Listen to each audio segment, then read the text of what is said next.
Imagine a man who contained entire worlds within his mind, the very definition of a Renaissance man.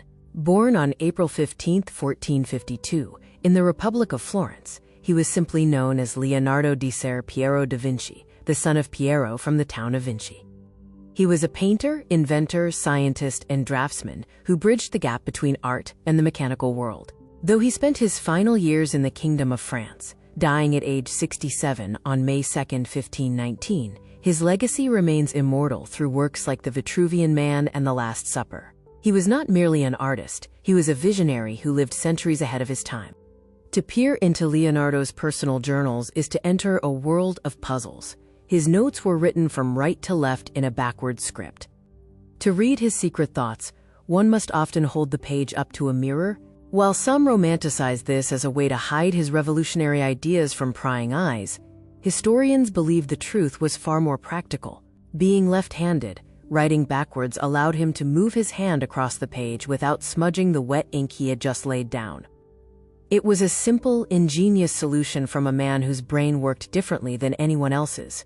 The Mona Lisa holds a gaze that has haunted and fascinated millions for centuries. Known as the Mona Lisa effect, her eyes seem to follow you relentlessly, no matter where you stand in the room. This wasn't magic, but a masterclass in technique. Leonardo used layers of translucent glaze and blended shadows with such precision that he created a three-dimensional illusion on a flat wooden panel. He understood optics and human perception so deeply that he could make a painted figure appear to watch the living world with an uncanny, lifelike presence.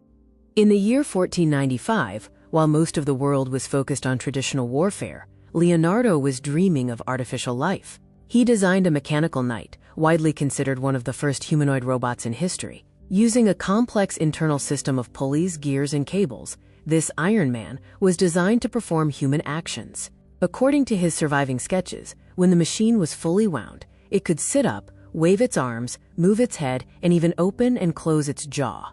It was a mechanical marvel that proved Leonardo's engineering mind knew no bounds. Centuries after the paint dried on The Last Supper, a secret was discovered hiding in plain sight. In 2007, rather than 3007, an Italian musician realized that the positions of the apostles' hands and the loaves of bread on the table were not random, they were musical notes. By drawing a musical staff across the mural and reading it from right to left, matching Leonardo's own writing style, a haunting melody emerged. This brief, 40-second somber composition suggests that Leonardo may have actually composed a soundtrack to accompany his own painted masterpiece.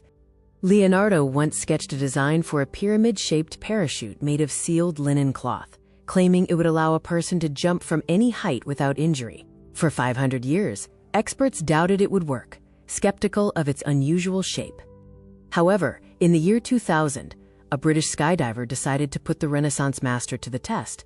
Building the device to Leonardo's exact 15th century specifications, he successfully tested it, and noted that the ancient design actually flew more smoothly than modern parachutes.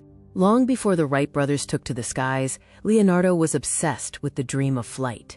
He spent years as a silent observer of birds, meticulously tracking their every movement to understand the physics of the air. His notebooks are filled with designs for various aircraft, including the ornithopter, a machine with wings meant to flap like a bird. Perhaps even more impressive was his aerial screw, a design that is widely regarded today as the earliest known conceptual ancestor to the modern helicopter.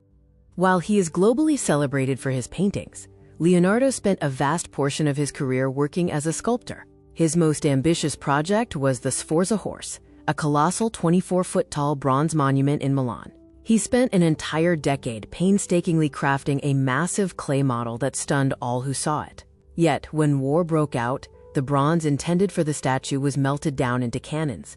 Sadly, because of the ravages of time and conflict, no surviving sculptures exist today that can be positively identified as Leonardo's work. Leonardo believed that to truly paint a human, one must understand the machinery beneath the skin. He became a pioneering anatomist, gaining special permission to dissect human bodies at hospitals in Florence and Rome. His drawings were not mere sketches, they were scientific breakthroughs. He mapped the human heart, the skeletal structure, and the complex layers of muscle with such incredible accuracy that his work wouldn't be fully verified by modern medical science until centuries later. He viewed the human body as a masterpiece of biological engineering. Leonardo's mind was a time machine, conjuring vehicles that wouldn't see the light of day for hundreds of years. His notebooks contained technical drawings for an armored vehicle shaped like a turtle shell, designed to drive in any direction, the direct ancestor of the tank. He even sketched a mechanical car powered by springs and rough concepts for a chain-driven bicycle. While the technology of his era could not yet build them, Leonardo had already solved the complex engineering problems of the modern world in his sketches.